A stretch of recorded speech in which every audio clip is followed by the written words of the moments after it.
Every era has its new diseases. AIDS is not the first and won't be the last. Our history and destiny are shaped by our diseases. The origins of our ills are complex, mysterious, and surprising. And they must be understood if we are to avoid always being plagued.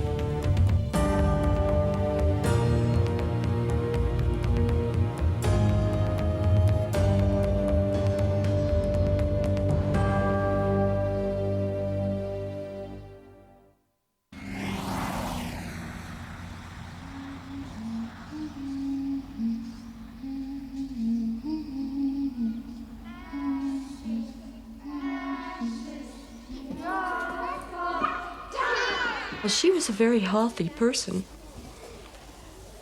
And I remember it was the end of the summer in October.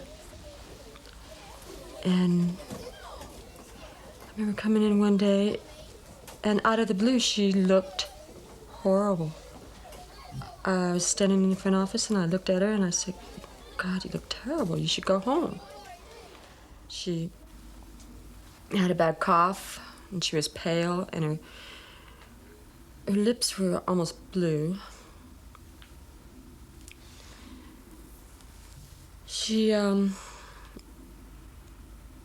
I heard that she went to the doctor and was sent home, but I know that when she finally did get into the hospital, she wasn't even there an hour or so before she was gone, before she had died.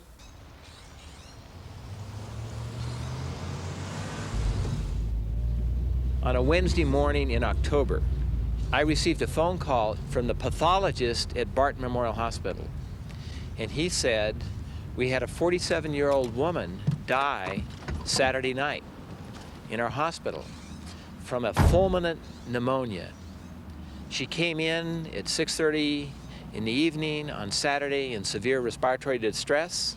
They did everything they could. They gave her broad-spectrum antibiotics, but she died 4 hours later. And he said we did an autopsy on Monday. And on today, this morning, Wednesday morning, in looking at the cultures and doing smears, we have a presumptive diagnosis of plague and plague pneumonia.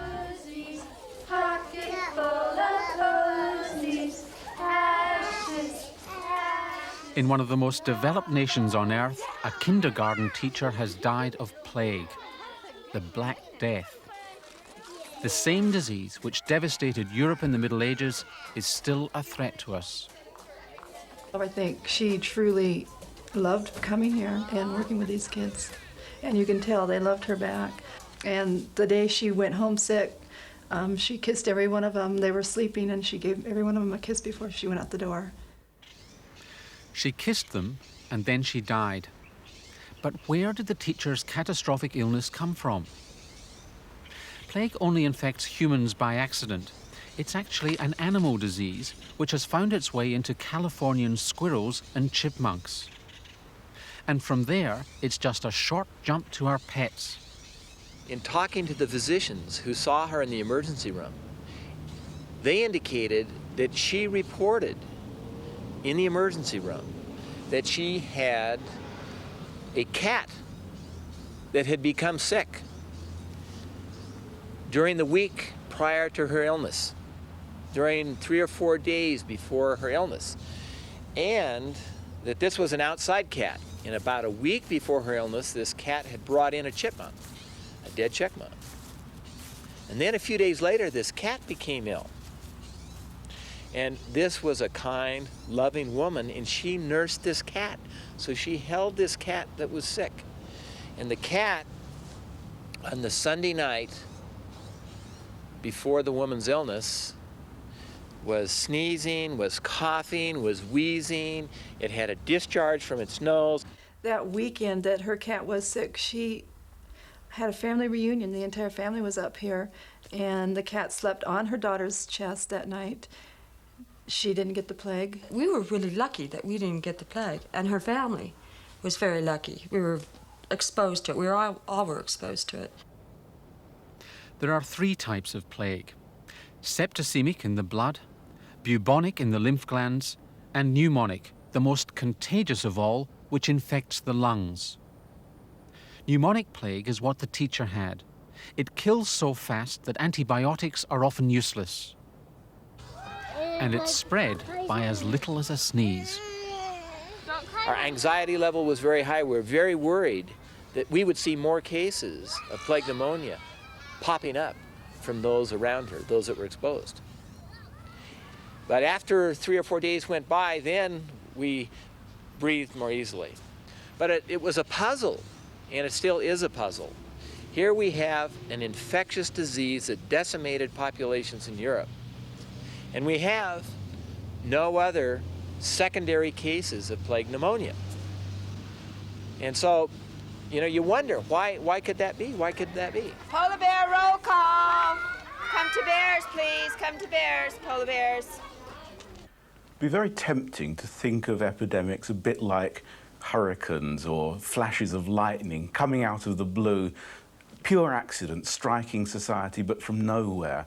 I think that's a far too simple way of looking at the relations between epidemics and society, because there is a kind of independence of the biology. The pathogen has its own life and its life history, but it also interconnects in very, very complicated ways with society itself. There's really no better example of these links between our well-being, germs, and the way we live than the story of plague, one of the greatest scourges of human history. Plague evolved in marmots in Central Asia. The native peoples learnt to avoid the rodents. But if the plague bacterium became more aggressive, more virulent, it caused disease. And like AIDS in the 70s and 80s, when people began travelling from the area to other continents, the quiet infection turned into an epidemic.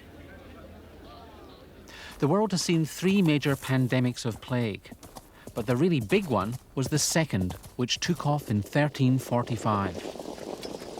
Medieval Europe was expansive. It was developing greater commercial ties with the East. It was bringing back products from the East. It was engaging with the East in the Crusades. And one of the consequences of that was that alongside the trade routes, there were disease routes that were being opened up, so that diseases traditionally associated mainly with the East were now finding ready access to Europe, and in particular to the European towns, because through the Mediterranean, trading networks were opened up, allowing the great developing towns of Europe, Genoa, Venice, etc., to become sort of staging posts in transmitting disease to the West.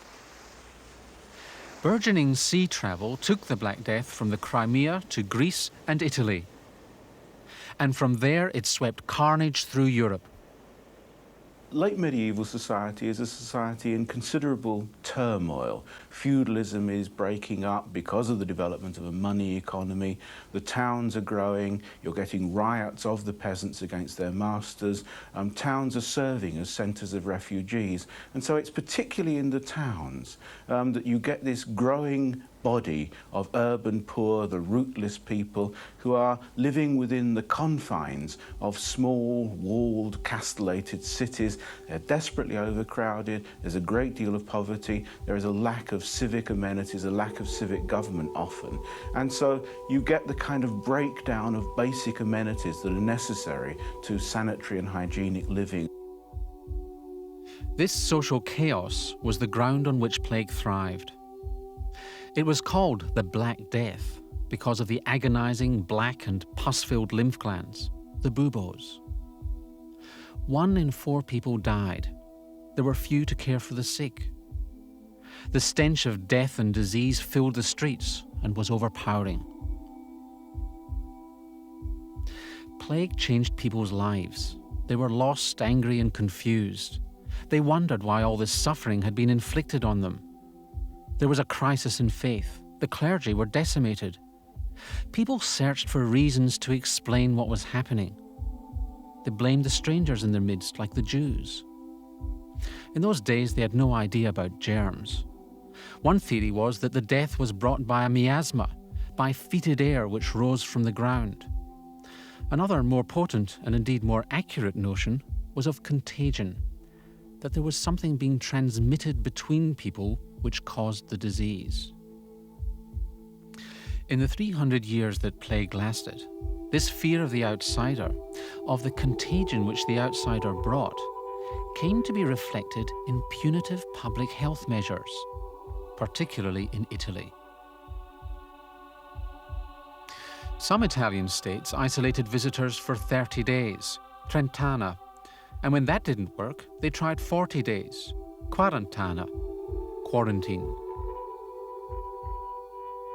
But plague got under the defences of human quarantine because it was also spreading amongst the animal population, from rat to rat, and even between farm animals. The Italian authorities formed powerful public health committees called sanitas, which even had their own armies. They used a mixture of ignorance, cruelty, and common sense to protect their cities. But it didn't work very well. In July 1630, the Sanitas of Florence heard there was a plague in Bologna, and it was heading their way. The Florentines set up roadblocks with armed guards so that no one could pass. But at a house just outside the city walls, a visiting chicken dealer bribed a local to put him up for the night. Everyone in that house died, but not before someone smuggled a germ-laden blouse from the family into the city. That's all it took to spark off the 16th epidemic of plague to hit Florence in 3 centuries. The Sanitas imprisoned healthy and sick people in their homes, and despite the authorities' efforts, or maybe occasionally because of them, 20,000 people perished. And then the plague disappeared, almost as quickly as it had arrived. We know the time at which it receded from Europe. The last great outbreak in Britain was in the 1660s, in France in the 1720s. It gradually receded first from Western Europe and then from Eastern Europe. And I think that gives a clue to understanding why it disappeared. There's lots of theories being offered, but there's something broader happening, which is that Europe is gradually managing to fortify itself by a system of quarantine, of lines, of cordons sanitaires against that perpetual seedbed of disease, the East. Which is where the third pandemic of plague began in the late 1800s. Soldiers were sent to a remote part of China to quell a peasant rebellion. At the same time, the indigenous plague germ became more virulent. An epidemic took hold, and it didn't take long to spread. But unlike the 14th century, now there were new worlds to infect, like Australia. And to control the disease in 1900, the Australian authorities used many of the draconian methods developed by the Sanitas 300 years earlier. I guess plague, like all infectious diseases in Sydney's history, is a good example of an invasion from outside.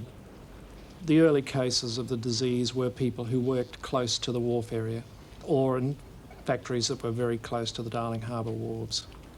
A couple of isolated cases in January and February, and then in early March and mid-March it was quite evident that a major epidemic was underway. Official reaction to the epidemic took 3 major forms. The first of these was the formal quarantining of major parts of central Sydney. The quarantine procedure meant that street after street were formally barricaded off with a police guard to maintain the population within those areas, often for lengthy periods, and then for an official team of cleansers, health inspectors, fumigators, scavengers, to work their way systematically through house by house, street by street, cleansing, removing rubbish, filth, fumigating drains, whitewashing inside of homes, in an attempt, in perhaps good 19th century fashion, that argued that cleanliness was a sure way of combating disease. It really revealed the extent of wretchedness of the living conditions of the poor. The second major arm of government control or management of the epidemic was a policy of removal of and isolation, quarantine of people who actually were diagnosed as having plague. And this in some ways gave rise to the saddest episodes of the epidemic, where people who had the misfortune to live next door to somebody who caught plague, or somebody who had in fact met them inside a shop, were at a moment's notice, bound up and taken to quarantine. Almost 2,000 people were forcibly evicted from their homes and forcibly quarantined at the North Head quarantine station. Some of the most tragic scenes, I think, of quarantine and isolation involved the Chinese. There's plenty of evidence to suggest that the Chinese were removed to isolation and quarantine even when there wasn't evidence that they were either plague victims or indeed contacts of plague victims.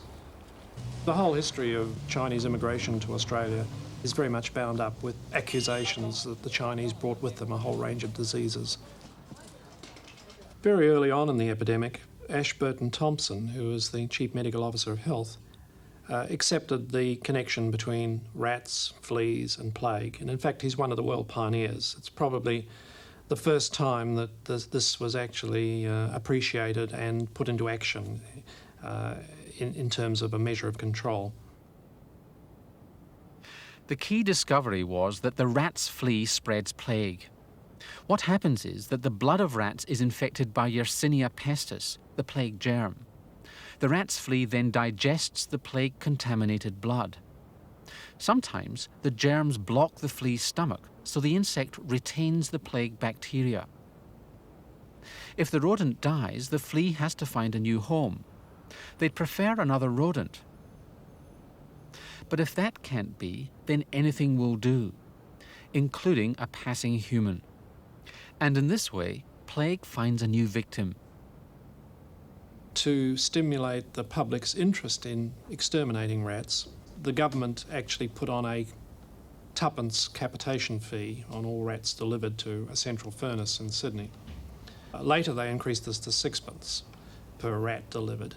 And the local press at the time is full of vivid comments about people carrying in bags of rats on the local trams, much to the dismay of other passengers.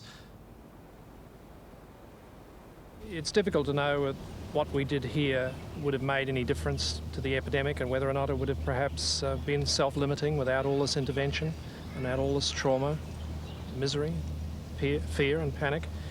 Really, I guess it's true to say that plague is primarily an animal disease, and to affect humans it needs the coincidence of a whole range of factors that are favourable to the flea, to the rat, to the human population. It takes an element of human behaviour to perhaps intrude on what is basically an animal disease. In Sydney in 1900 all those things came together. Australia was lucky. Their plague epidemic wasn't too severe, and the infection didn't find a permanent home amongst the continent's wild rodents. The 1900 pandemic spread throughout the world. It killed 11 million people, mostly in Asia. In the first few years of this century, plague arrived in the western United States, and it stayed. In California, the plague bacterium escaped into the wild animal population, so cities like San Francisco now have to live under the threat of this ancient disease.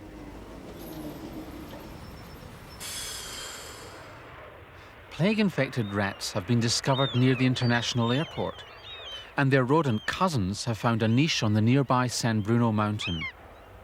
Plague is a disease that people have, in a way, forgotten about it. They think this is from the Dark Ages, 500 years ago, you shouldn't worry about it. But that's not true. It's actually here. It's here right now. It's on this mountain. It's in other places in California, in the western United States, sitting there waiting for us. If we ignore the potential, think of it as something that's in the past and won't come again, it will come again. And that's what bothers us in the health field so much about all of these diseases.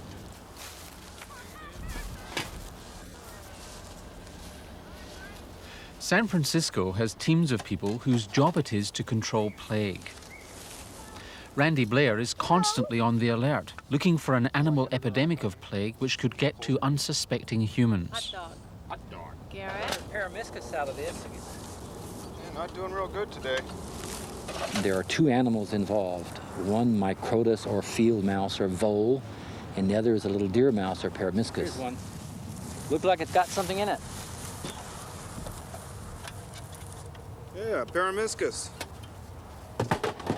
They are here, and for 30 years now, they've been proven each year that we try to trap them, we can prove that the plague still exists here. The fear in San Francisco is that an earthquake might occur at the same time as the plague germ amongst rodents becomes more infectious and dangerous. Then in the chaos, people, particularly those living in the city's slums, could find themselves next to rats carrying the Black Death. This field where all the squirrels are is a continuous natural area into the wild regions that are flat and right on into the hills. And it's in the hills where we have the problem. There are rodent reservoirs of plague that are throughout California. This ground squirrel population is a direct connection. It offers a natural wedge right on in through into the big shopping areas and into the residential regions, and that's where we're frightened. If the squirrel dies, the fleas will come out because they're going to get hungry and thirsty, so they will be all around the entrance. And any animal just walking by, including humans, the cats, domestic animals of any kind, will pick up the fleas. As soon as the footfall, as noise occurs or the vibration occurs, the flea will jump. They jump indiscriminately, just jump up into the air as much as 17 inches. And they'll end up on the legs or on the actual body of one of the little animals that happens to come by here.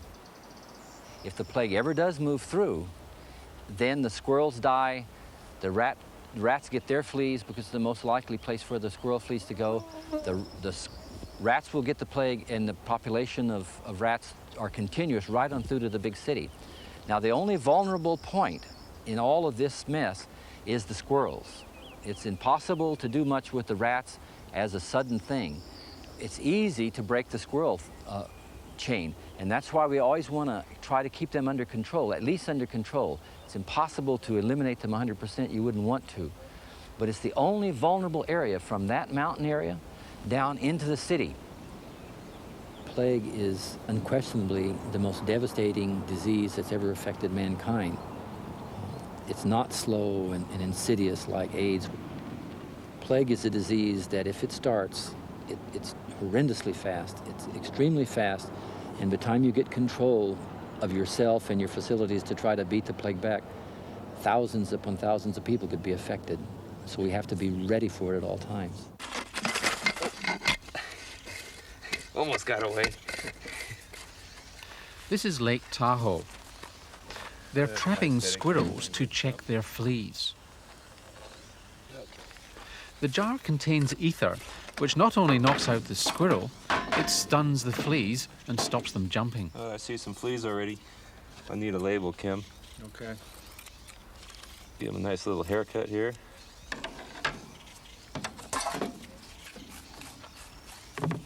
Got some more fleas.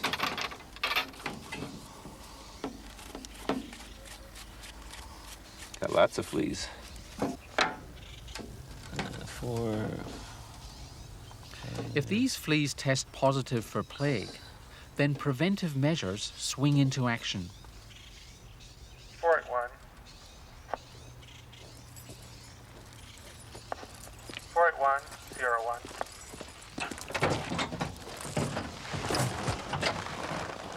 481. We've received a call from Glen Bissell County Health Department. We have a positive report of plague in the campground. We have a closure order for Sugar Pine Point State Park.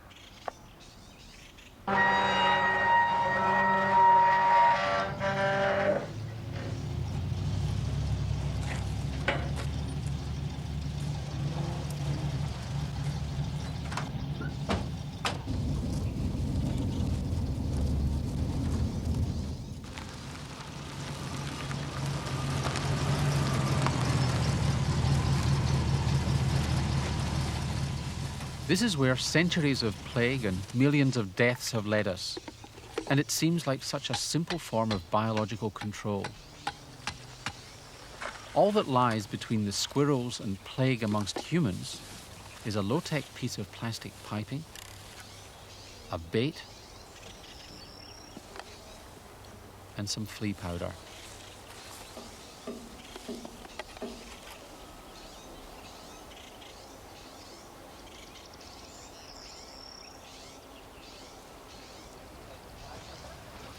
morning, folks. I'm sorry to bother you. Good. We've received from the health department a positive report of plague in this campground. That means we have to close the campground. Is this the same plague that was in England a long time ago? It's the same one. Yeah. What's going on? The ranger has news for us. Bad news. We gotta go. That's it. She might die. Why? You're right. You ever heard of bubonic plague? Yeah. It's running around the campground. And they're All the kicking us rodents. out. Well, the we county got- health department has found plague in the squirrel population here in the campground. And there's a potential that the people that are camping here could catch it from the squirrels. So we have to shut down the campground. The Lake Tahoe Basin sees between 7 and 8 million visitors a year, and a number of those people sleep on the grounds at all times. And with the onset of symptoms for plague being 6 to 10 days, they could be anywhere out of the basin by the time they even know that they have contracted plague.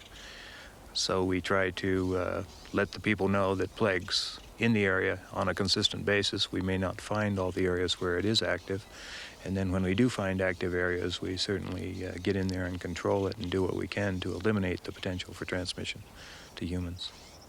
In a campground situation, people are sitting on the ground, sleeping on the ground, and in close contact with both the rodents and their fleas, so there's a much higher chance of contracting plague through flea transmission. And this man showed how it can happen. He fell asleep near a dead squirrel's burrow. A starving flea bit him, infecting his blood with plague germs. He was lucky to survive, but it was at the expense of his fingers and toes.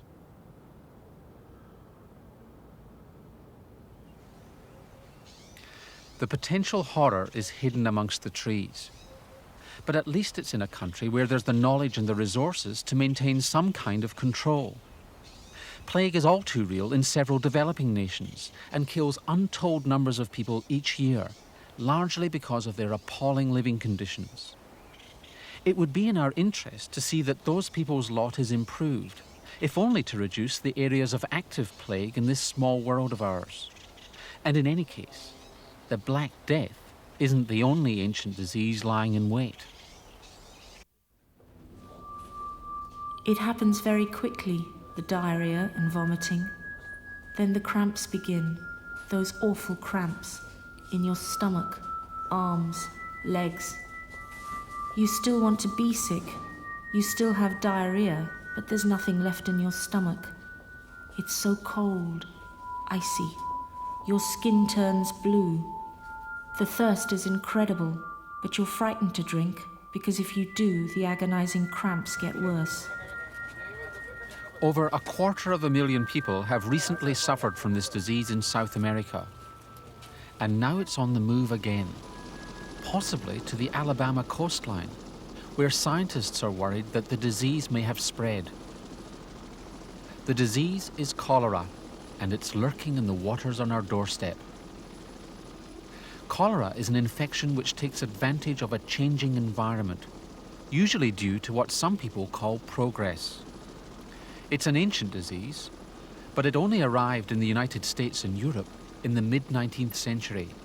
Great disease outbreaks are usually precipitated by some sorts of social change which create a favourable environment for them. If you say that the plague had been the disease of feudal society, a disease that hit countryside as well as towns, a disease probably spread by rodents. Cholera, by contrast, is absolutely classically the disease of the slum town. Welcome to my cholera walk, which I call Living and Dying in Manchester during the cholera epidemic of 1832. Right, ladies and gentlemen, will you follow me? We'll go over to the market. This city was such a magnet for people to come to that it was in fact poised, ready to become a medical disaster by 1832 because it had no powers to compel us to be clean and decent. There was no water supply that was adequate for the whole city and no adequate disposal of sewage. Right. Friedrich Engels lived here in Manchester as a cotton merchant. watching the birth of this first Lancashire textile industry. And he actually stood on this bridge here where those brown panels are. Before they were put there, he could look down over and see this disgusting river below him. And he said then that the stench was unendurable, although he was 50 or 60 feet up above it.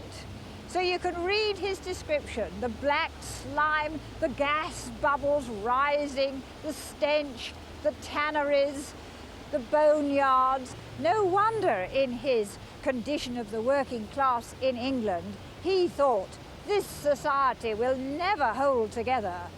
There'll be a revolution here. Look at these conditions. The Industrial Revolution represents a great step forward in so many ways. Improved technology, the development of concentrated work, a vast increase in the productivity of machinery, great increase of wealth. It sustains a bigger population, but that population is being crammed into the shock horror towns of the early Industrial Revolution.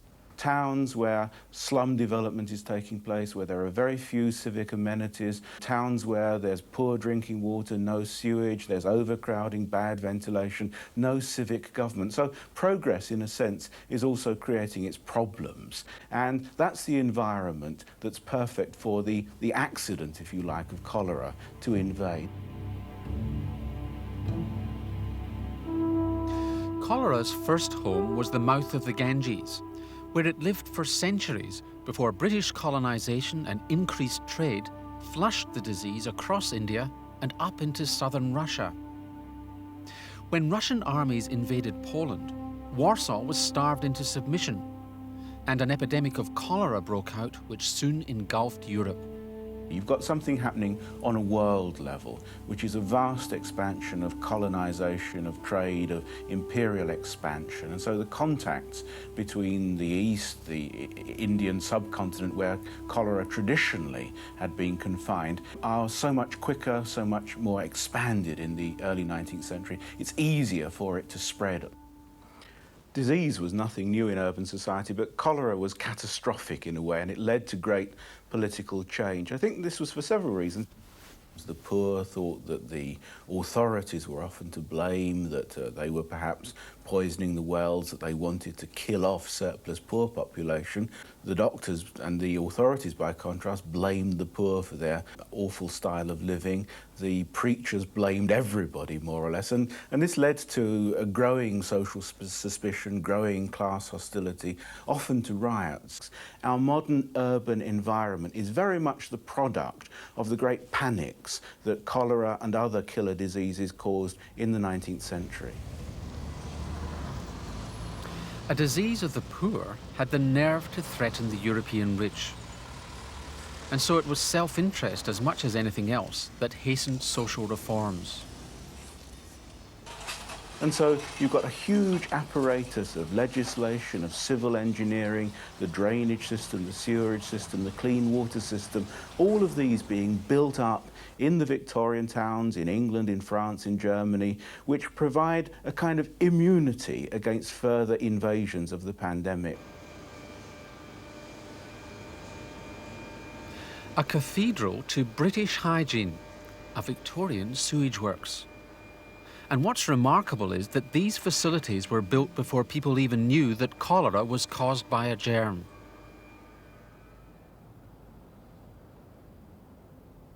There are several forms of cholera bacteria, and only some are toxic to the human bowel.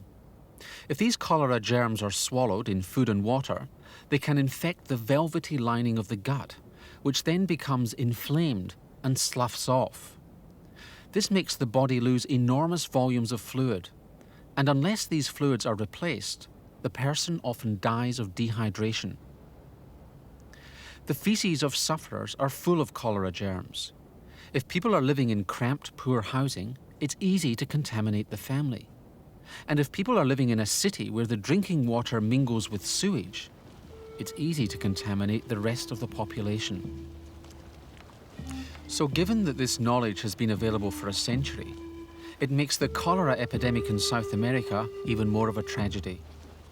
It's part of the 7th pandemic since 1830, and it's still on the move. It's killed 3,000 mostly poor people in Peru alone. But the developing world lives with death and disease all the time. And often cholera is seen just as another diarrheal disease, where the replacement fluids are cheaper than prevention. Just one more diarrheal disease which wastes the lives of impoverished people in vast numbers. But we in rich countries shouldn't be too complacent. Cholera is a worry in all countries. There's a potential for epidemics occurring even in the developed countries, if you will, and we have some anecdotes to underscore that point.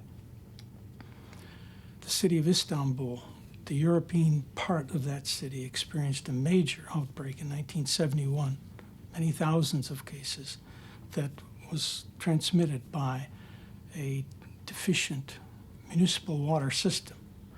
In Portugal in 1974, a major outbreak occurred due to a commercial product. In Italy, shellfish consumption caused an outbreak in 1973. And outbreaks in Israel that were transmitted by freshened vegetable, that is, vegetables freshened by contaminated water in the marketing of those products. So we have examples to illustrate that cholera can indeed visit modern cities. How it gets to those cities is sometimes via the back door. And how it gets to the back door is sometimes a mystery. The US Food and Drug Administration has a lab at Mobile, Alabama, which tests seafood to ensure its safety.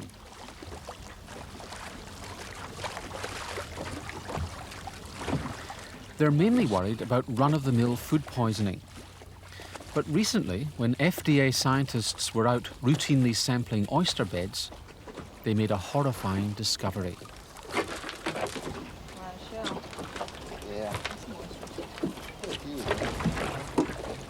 They found an epidemic strain of Vibrio cholera, the cholera germ in the oysters they'd collected.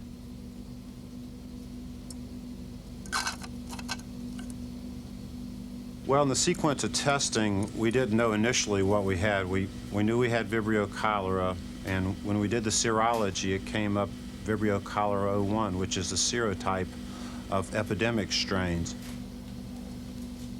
We have found Vibrio cholera 01 in the past, but it's always been non-toxigenic. At that time, we sent this isolate off to the Centers for Disease Control and the FDA in Washington, and they independently confirmed the toxigenicity. And at that point, we were very much concerned because this is the first time that we've isolated a toxigenic Vibrio cholera in actually thousands of samples over the last 10 or 15 years.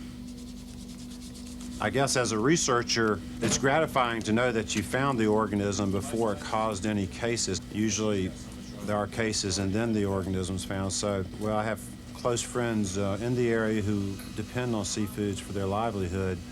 It was scary that their livelihoods may be impacted by this finding. On the 26th of September, a sample that we had collected turned out to be positive, and that triggered a series of events that led us to talk. So there were two concerns here: the income of the local oystermen and the risk of cholera escaping into the US population. On the basis of our results, decided to extend the closure. At that time, they said indefinitely. Presently, we're working with a scenario of opening the beds by the 4th of November, hopefully in time to get oysters for the stuffing for the turkeys on Thanksgiving. We had to present the State Health Department with our findings, and they say resembled the South American strain more so than the strain that's indigenous to the Gulf of Mexico.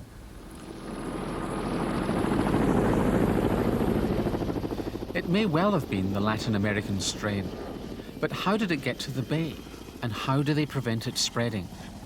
The scientists use every means at their disposal to investigate. We're looking into ship traffic. We're looking at the whole ecosystem approach is being used here. The question is, why has it come up in 1 month and then not again for another 2 months? Part of the answer might be that there's a reservoir of it in the sediment, and at different hydrographic conditions, the right amount of rain, sun, sediment may cause it to grow better. All conjecture, all theories at this point, all speculation. It would have been easy to say, oh yeah, it's sewerage, and then we'd know just what to do. But so far, we cannot implicate faulty sewerage systems in what we're looking at now. The question you're asking about the potential for an epidemic is in the back of the minds of any scientist working in this area, and that's exactly why we're out there. We don't want to take the chance that one would take a foothold here. The possibility is there. We've discussed, for example, the high levels of the actual organism that were found in the samples. There's no doubt in my mind that if someone ate these oysters, they would have gotten cholera. No doubt in my mind about that. Well, we're not sure what the significance is of the finding of the organism that causes cholera in oysters in Mobile Bay. This came as a big surprise to us. We don't know how it got there. It may have come in with ship ballast water, or been dumped with sewage from a boat, or who knows? We really don't know. The significance of it is something else that we don't know, and it may be something very important, or it may be trivial. It's possible that this organism will now disappear from the bay, and that there will never be any human cases associated with it. At the other extreme, it's possible that this organism could spread up and down the coast of the southern coast of the United States and get into the oyster supplies and ultimately destroy an industry, in addition to causing a lot of cases of cholera in this country. What makes the Alabama discovery of an epidemic cholera strain particularly frightening is that scientists have known for some time that many coastal waters are already natural habitats for cholera. Cholera bacteria seem to live happily in estuaries around the world, waiting for the right opportunity to cause disease. Just waiting, anywhere from Australia to Britain to the Mississippi Delta. We used to think that the home of cholera was the Delta Valley of the Ganges and Brahmaputra rivers in the subcontinent. But now, in the last decade or so, we've come to recognize that the organism, in fact, has a reservoir in nature throughout the world, and that the home of cholera is, in fact, all estuarine waters where the right ecological circumstances exist. It seems that the bacteria that causes cholera has found a niche off of the coast of Louisiana. You know, we have a very rugged coast. We have warm water most of the year round. During the months that it's a little bit cooler than usual, the bacteria seems to get into the seafood chain, particularly crab and shrimp that have chitinous material. It seems to really favor chitinous material. And then during the summer months, the bacteria multiplies greatly and gets further into the seafood chain. People catch crabs, catch shrimp, they boil them. Maybe they don't boil them quite long enough to kill the bacteria. So we look at the bacteria being spread to the person from seafood. We know that there doesn't have to be a human put the bacteria into the water every time we see a case of cholera. That the bacteria lives within the seafood, very symbiotic relationship. The human comes along, sort of accidentally gets the bacteria into their gut, and it causes an infection. So there's an epidemic strain of cholera which comes and goes around the world, and another milder form in coastal waters. It's worrying to think that the nastier strain might one day take over in the world's estuaries, and vigilance is essential. When inspecting a seafood market, I'm looking for sources of possible contamination. I'm Ardell Walters with the State Health Department, and I just stopped by to do an inspection of your facility today. Okay. All right. The main things that I want to look for is temperature control and food handling practices. I'm looking from when the merchandise is first received until it is sold to the customer. At this market, there's a broiling situation, then there's raw, fresh seafood. You know, so you have to be concerned that everything is handled separately or just for that operation that's going on, free of contamination, free of disease.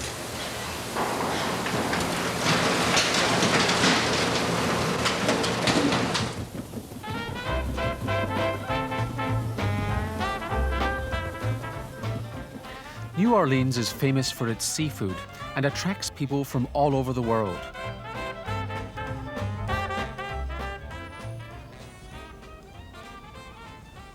Health controls have to be rigorous and don't just extend to shellfish.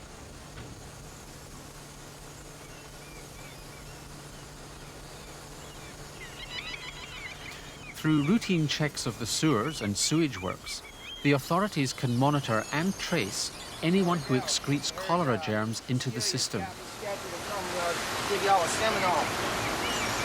Oh, one Friday, it'll wake us up one morning. We usually have our seminars on Friday morning. Going back down the sewer line means that usually we drop the moor swabs in a large collecting system in a city. In New Orleans, you would have several of those. You go back down to the next main, which may be 3 or 4 sewer collection places that goes out to maybe 6 city blocks. You take those 6 city blocks, you go on back until you find the block that you're looking for. If cholera germs are grown from this swab, then someone in a New Orleans city block is carrying the disease.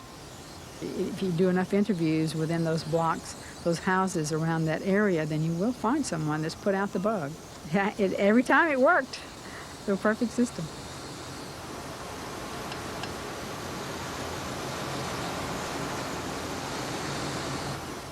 How did it get into these waters? It has probably been present for millennia. The organism has a way of persisting where it finds a salinity that is provided by the interface of salt water and fresh water. Periodically, the organism will leave its ecological niche and find its way into the human life cycle. That's what we need to protect ourselves against. Therein lies the importance of safe water systems. The fact that this organism, the organism responsible for cholera, has found a niche, an ecological home, a reservoir of cholera in the estuarine waters of our coastal area indicates that cholera is going to persist, not only in this country, in fact, probably the same situation obtains in many other places, and will continue to pose a threat that requires us to maintain a vigil in perpetuity. Cholera cannot be eradicated. We've got to learn to live with it. That's easier said than done, because if for any reason we lose the protection of our advanced societies, or forget that the causes of epidemics are far more than just the bacterium or a virus, then we can become vulnerable to old and new diseases. If you look at the history of bubonic plague and cholera, it seems to me they tell us something about how we can understand the AIDS epidemic of the 1980s. AIDS wasn't a kind of virus that just invented itself at one point and then automatically spread throughout the world. It took very particular social and political circumstances, themselves in many respects the products of progress, greater affluence, greater travel, greater international connections, maybe greater moral permissiveness as well. These sorts of things create human happiness, but they also create environments in which certain diseases can thrive. And I think that the whole history of pandemics is this very complicated interweaving of factors that lead to progress and factors that give opportunities for disease. We now live in a world which is vastly more interconnected, smaller than in previous eras. It's a world in which we've become more vulnerable to events or human activity in distant places. The lesson from the Black Death, from cholera, and now from AIDS, is that changes to the way we live can bring new epidemic diseases, which once established, rarely disappear, and often have the power to shape our destiny.